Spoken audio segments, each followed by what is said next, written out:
There are a lot of stories about self-hatred and self-destruction. Stories that depict a character's slow but definite slide on a downward spiral that destroys them and the people around them. There's no shortage of this narrative in horror. So, what makes I Was a Teenage Slasher and horror movie so interesting?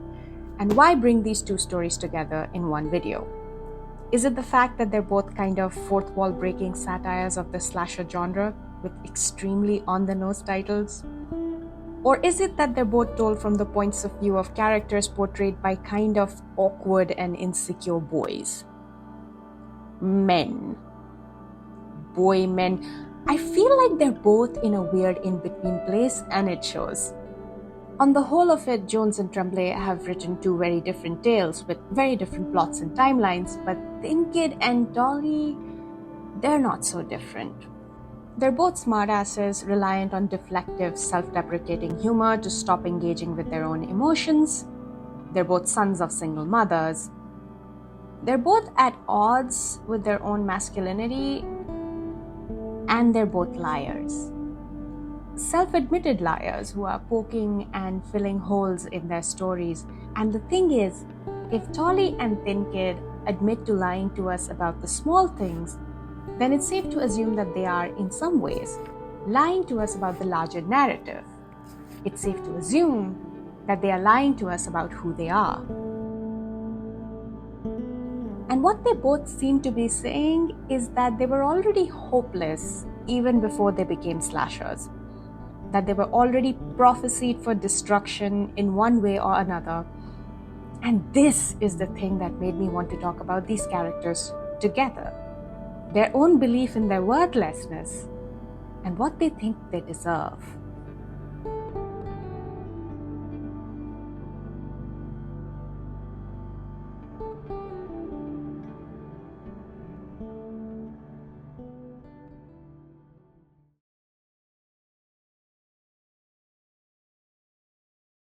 Horror movie is told from the point of view of a nameless protagonist about his time playing a character called the Thin Kid in an independent movie made by a small crew of young adults.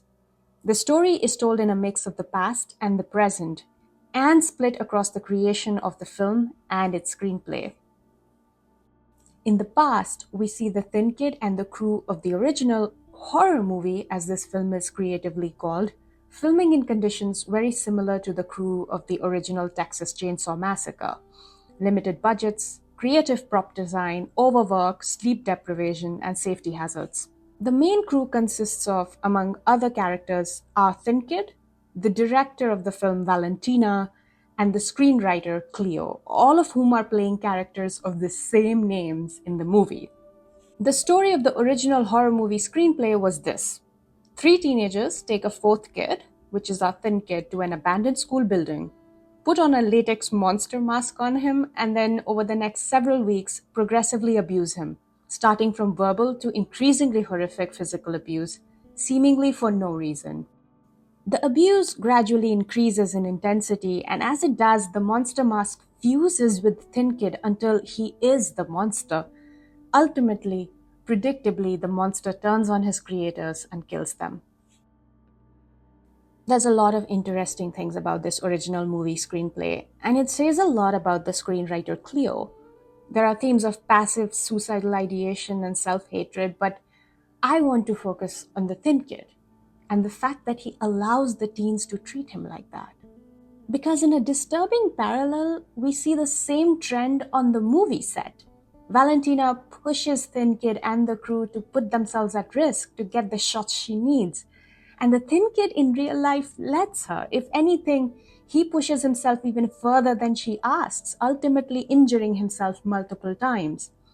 Everything culminates while shooting one of the last few scenes where the film Thin Kid was supposed to kill the film Cleo with a chainsaw.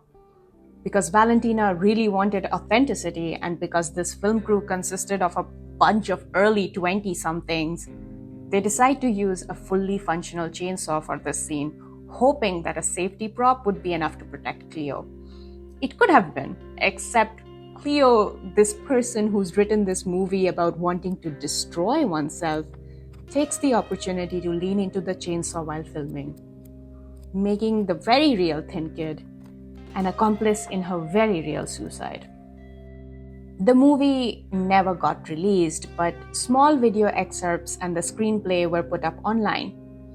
Over time, the fragments of a movie that never was gains a cult following and a reputation as a cursed movie, as crew member after crew member dies tragically over the years. In the present, the Thin Kid is the only surviving member of the original crew, and her movie is getting a Hollywood production. We learn that the Thin Kid has pushed for this over the years based on instructions given to him by Valentina before she succumbed to cancer. Even after her death, she seems to be directing his life, his ambitions, his goals. And once he is done enacting her vision, he seems tetherless, unsure of what he is supposed to be, if not the Thin Kid.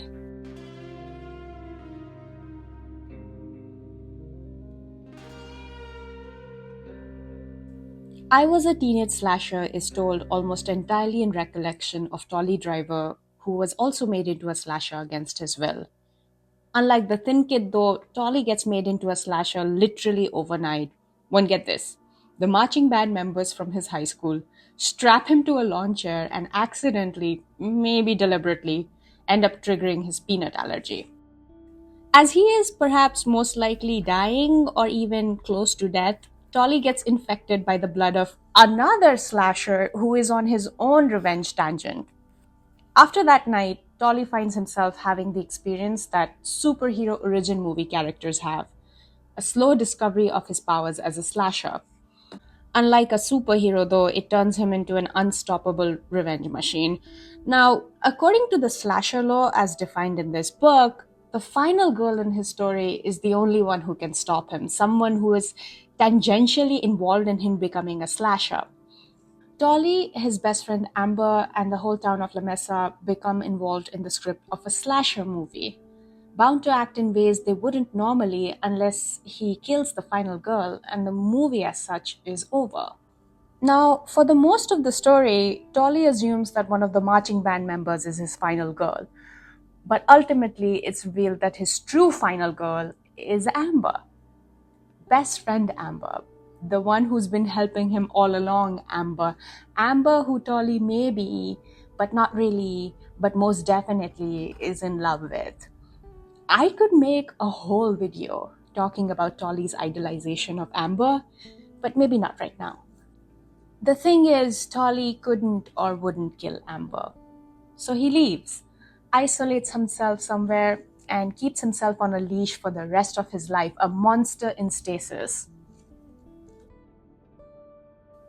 Now that we know what each story is roughly about, I'm going to take a look at our characters in 3 phases of their lives: pre-slasher, during slasher, and post-slasher.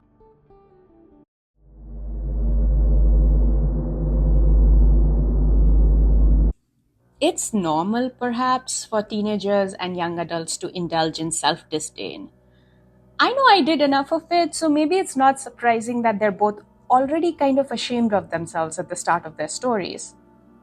Ashamed of their devolving potential, their relationship or lack thereof with their masculinity, their aimlessness.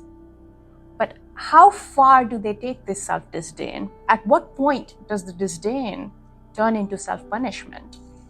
When Valentina and Cleo first approach him for this movie, the Thin Kid is already lost.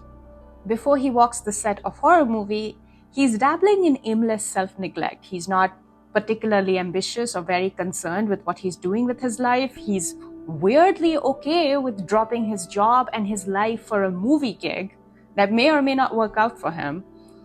And once he does get on set, he starts putting himself through hell in ways that no one really asks him to.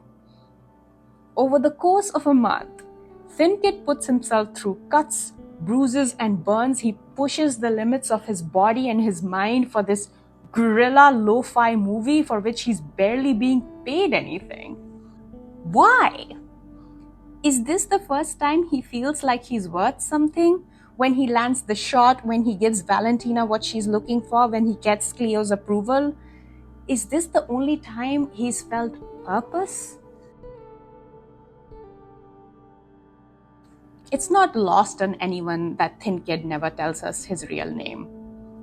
Being Thin Kid was perhaps the only time he ever truly felt valued, which is ironic because no one ever really values the Thin Kid. In the script for the original horror movie, he's described as being literally forgettable, his face never in focus.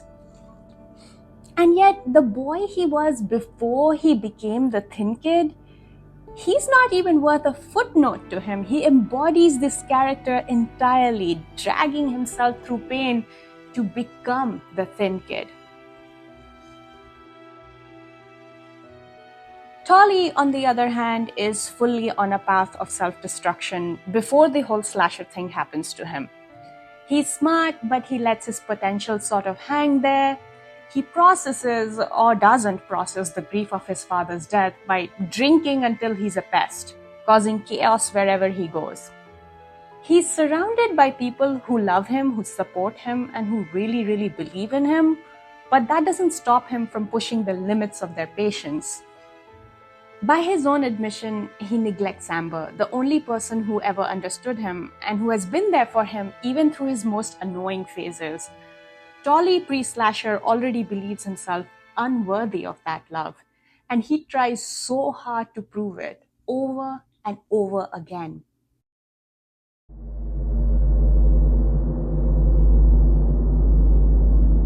Both Tolly and Thin Kid are handed their masks in one way or another. The Thin Kid gets his from Cleo, and where Cleo gets it from is a mystery. Tolly's comes for him as a manifestation of his vengeance upon the marching band. They tied him up with belts when they poisoned him, and he would use those belts as a mask when in slasher mode. In some ways, you could see both masks as the cards in life that both of them were dealt with. Pain and rage given to them by other people against their will. For two self-hating people, this additional burden of the mask unravels them. That's one way to see it. The other way of looking at the mask is probably a little more traditional. Masking oneself to unmask is a pivotal theme in horror fiction. As Tyler Malone writes, the mask acts as a barrier, a wall not only between us and him, but between us and understanding. Isn't that always the case though, whether it's through the anonymity of the internet or through a Halloween mask? Obscurity has always given us some kind of power, imagined or otherwise. For people like Tolly and Thin Kid, perpetually ashamed of their real selves, being someone else, something else, provides a kind of freedom from this person they're so ashamed of being, this weak, pathetic, unmanly version of themselves. The mask becomes the permission they give themselves to unleash, a way for them to destroy not only the people who forced them to wear the mask, but also to destroy the kid who could be pushed around and tormented, this kid that they hate so much themselves. The masking also ties into my favorite contradiction in both protagonists. This desire to be seen and yet be unseen at the same time. To be loved and to be feared, to be stopped and to be saved. From the start, both of them want to be seen. Tolly will make a fool of himself. He will become nuisance so that no one can overlook him. Thin Kid will sacrifice himself, make himself victim to gain approval. This want isn't explicit, but if you look closely enough behind the actions they take, you can practically hear them scream, "Someone look at me and save me." The thing is, they're also doing everything to prevent that from actually happening by lying and obfuscating. These two sides of them war with each other, and ultimately they do get seen, but only after they are fully made monster. And by then, no one cares about anything but the mask.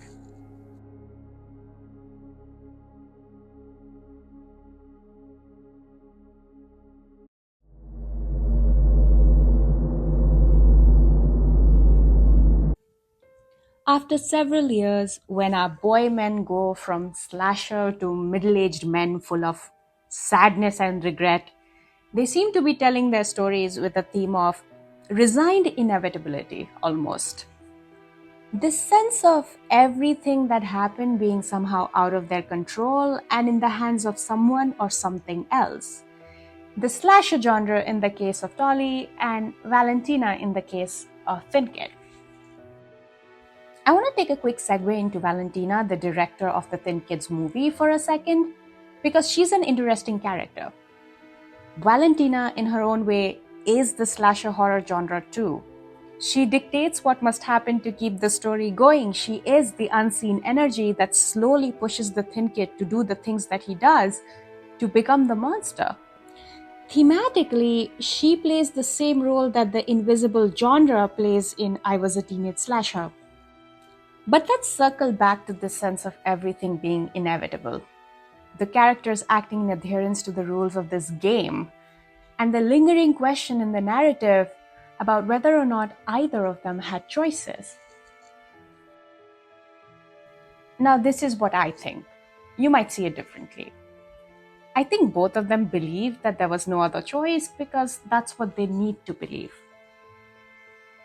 I think both Thin Kid and Tolly had choices not to do a lot of things. The Thin Kid didn't need to get his own finger cut off or let himself be burnt by a cigarette. He didn't need to use a real chainsaw for that last shot, despite what Valentina hinted at and what Cleo allowed for. Hell, he did not have to let Valentina direct him and his actions well into his middle age and post her death.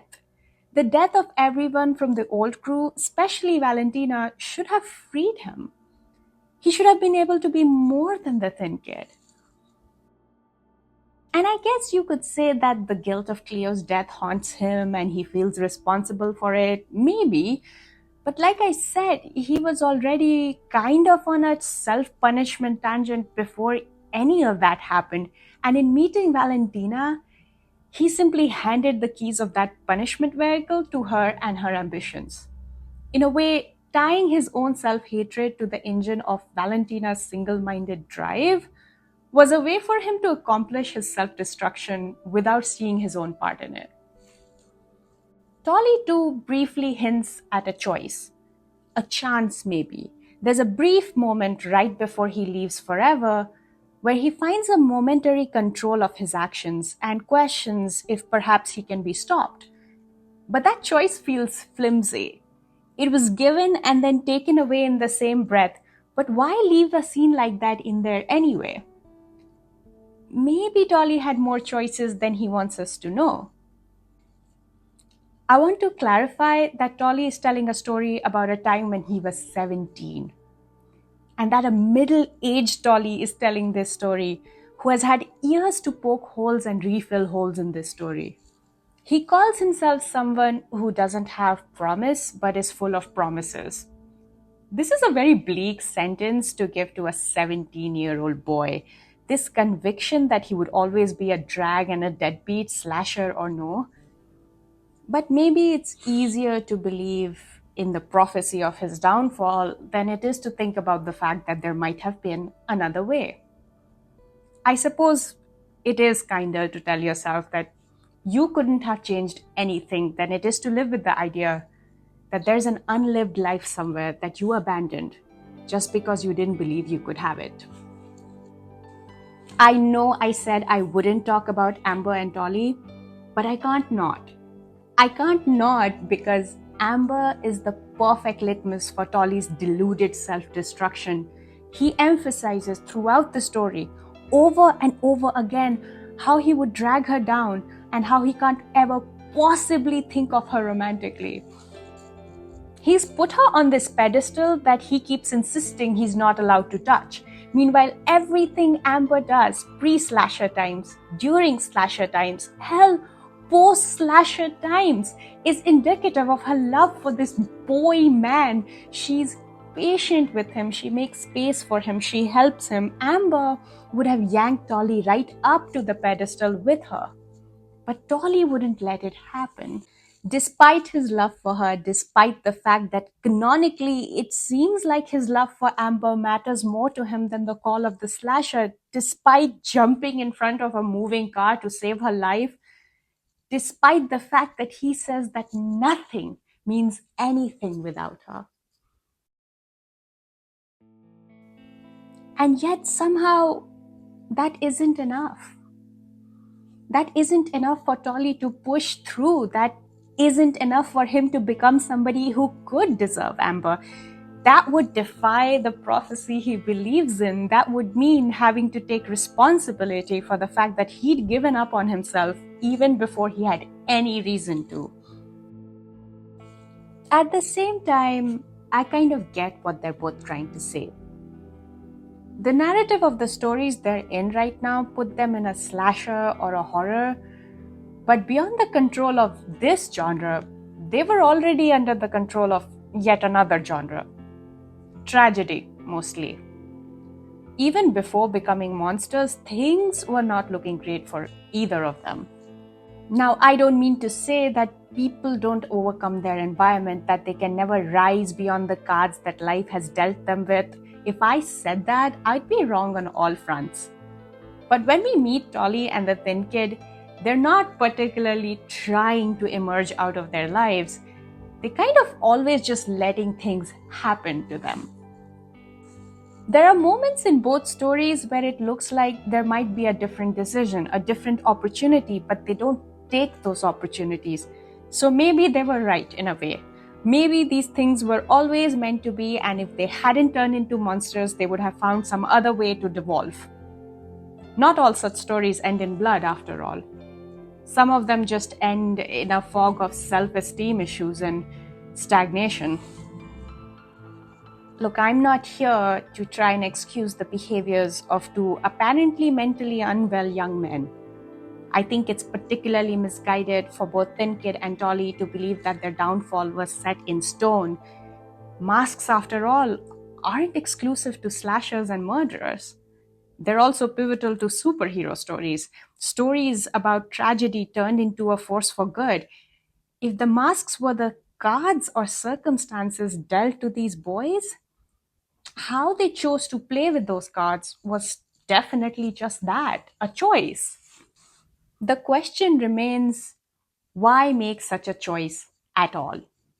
How powerful does your own self-hatred have to be to push you down this path and keep going?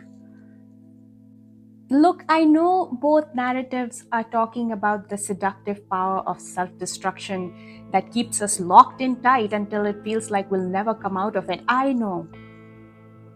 But we have to kind of acknowledge how ridiculously tight these two people's grip on their own destructive self-prophecy is. They do what they do because that's what these two believe they deserve. That's what they've always believed they deserved.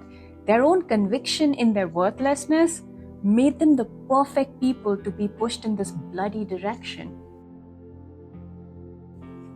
Even more perfectly, their resolution for their actions is to live in a state of stagnant isolation instead of accountability. They're out there, walking the earth instead of making amends. They're now too set in the lives of these slashers to even try. These two would rather wander about without resolution forever than confront themselves. I suppose I was left wondering at the end what it means for the rest of us. Those of us who've also heard the prophecy of shame somewhere in the deep recesses of our minds, this prophecy that we all seem to be dead set on fulfilling. Maybe not by becoming slashers, but there's many different ways to destroy ourselves. What do you think you deserve? How far are you willing to go to prove it? And what mask are you wearing while doing it?